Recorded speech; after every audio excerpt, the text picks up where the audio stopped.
আমরা প্রবেশ করেছি, ফুটহোল্ড ইস্টাবলিশ করেছি এবং আমাদের দুইটা ক্যাম্প ইস্টাবলিশ করেছি। তো আলহামদুলিল্লাহ আমাদের স্টেপ 1-এ আমরা সম্পূর্ণভাবে সফল হয়েছি। ফেজ 1-এ প্রশ্ন থাকবে যে আপনারা যেটা প্রশ্ন করছেন, সন্ত্রাসী ইয়াসিনদেরকে ধরা যায়নি, হয়তো সাবমেশিন গান রাইফেল ধরতে পারলে আমিও খুশি হতাম, আপনার থেকে তো আমি বেশি খুশি হতাম। এখন যে সন্ত্রাসী সেও বাঁচার চেষ্টা করবে। তো আমরা এতগুলো ফোর্স বিভিন্ন জায়গা থেকে মুভ করেছি। এই যুগে আসলে এই জিনিসটা সিক্রেট রাখা ডিফিকাল্ট। ইন্ডিভিজুয়াল টার্গেট যখন ধরতে যাই আমরা 15-20 জনে মিলে, সেটা সিক্রেট রাখা যায়। তো আমাদের ফেজ 1 সম্পন্ন হয়েছে। ফেজ 2 হচ্ছে এখন আধিপত্য বিস্তার করা। আমাদের ক্যাম্প ইস্টাবলিশড হয়েছে, ইনশাল্লাহ আধিপত্য বিস্তার করা হবে। যাদের ভয়ে কেউ 20 বছর ধরে যেতে পারেনি, তারা সবাই এখন এলাকা ছাড়া আছে।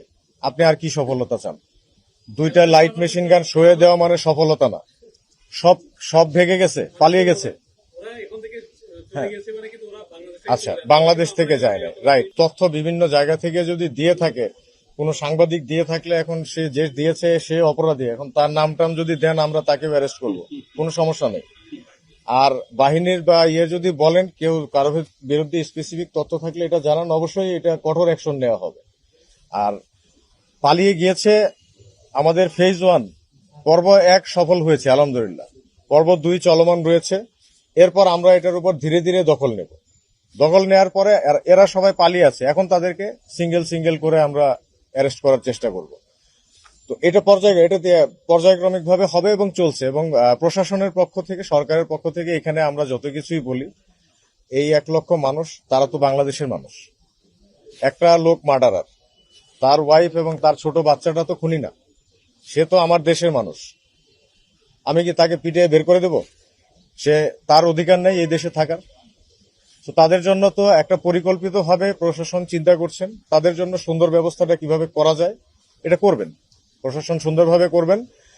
একটু সময় দিতে হবে। র্যাব সদস্য হত্যা করার পরে অভিযানে যে এই ধরনের দুর্ঘটনা, এটা প্রথম নয়, প্রায়শই ঘটে। র্যাবের সাথে হয়েছে, আর্মির সাথে হয়েছে, পুলিশের সাথে হয়েছে। গত দীর্ঘ 20 বছরের মধ্যে কত সদস্য হত্যা হয়েছে। তো সব জায়গায় এরকম ঘটনা ঘটেছে অভিযান করতে যে।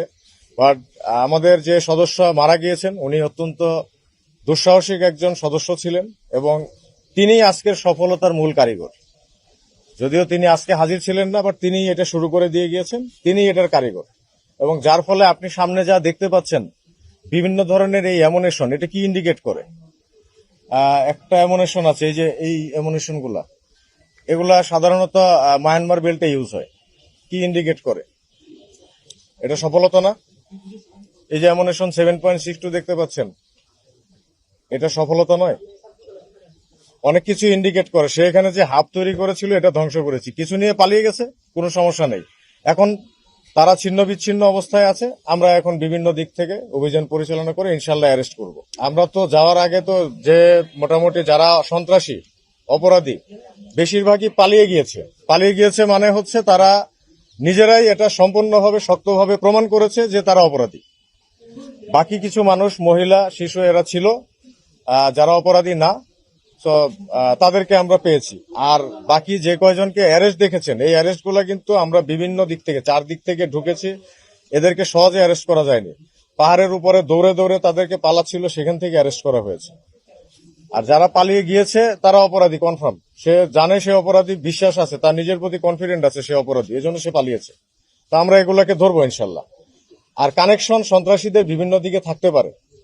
তো এই জন্য এই জিনিসটা আজকে যদি না হতো, আগামী আরো 2 বছর, 3 বছর, 5 বছরে এটা আরো অনেক বড় পর্যায়ে চলে যেত, যেখানে হয়তো গভর্নমেন্ট হ্যান্ডেল করাটা আরো ডিফিকাল্ট হয়ে যেত, হয়তো সম্পূর্ণ মিলিটারি অফেন্সিভ লঞ্চ করার মতো পরিস্থিতি হতো। আজকে এটা করে ভবিষ্যতের বড় একটা বিপদ যেটা ঘটতে পারত, সেটা থেকে দেশ বেঁচে গিয়েছে। তো এটা আমাদের একটা বড় সফলতা। আচ্ছা, অ্যামুনেশন গুলা এটা 7.62 আছে, 9mm আছে, .22 আছে, বিভিন্ন ধরনের অস্ত্রের আছে, খালি খোসা আছে কিছু, এবং এই যে এগুলা যেটা দেখতে পাচ্ছেন এইগুলা হচ্ছে আপনার শটগান দিয়ে ফায়ার করা হয়। এই বৈশিষ্ট্য সব বিভিন্ন ধরনেরই আছে। এখন অ্যামুনেশন তো বাইরে থেকে এনেছে, তাই না? মানে সরকারে আমাদের তো বাংলাদেশ যারা আমরা নিজেরা ম্যানুফ্যাকচার করি তারা তো আর সাপ্লাই দেয়নি, তো বাইরে থেকে বিভিন্ন ভাবে কালেক্ট করেছে। বাট দীর্ঘদিন ধরে যেটা বোঝা যাচ্ছে যে তারা দীর্ঘদিন ধরে যে একটা সন্ত্রাসী রাজত্ব তৈরি করেছিল, এই সংখ্যাটা এটা বোঝাচ্ছে।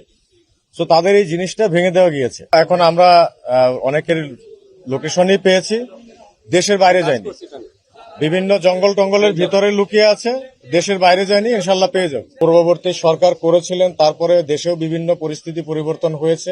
ইনশাল্লাহ বর্তমান সরকার অবশ্যই, সরকার আমাদেরকে পুশ করে এই ধরনের অভিযান পরিচালনা করেছে, বাকি ব্যবস্থা অবশ্যই সরকার নেবেন।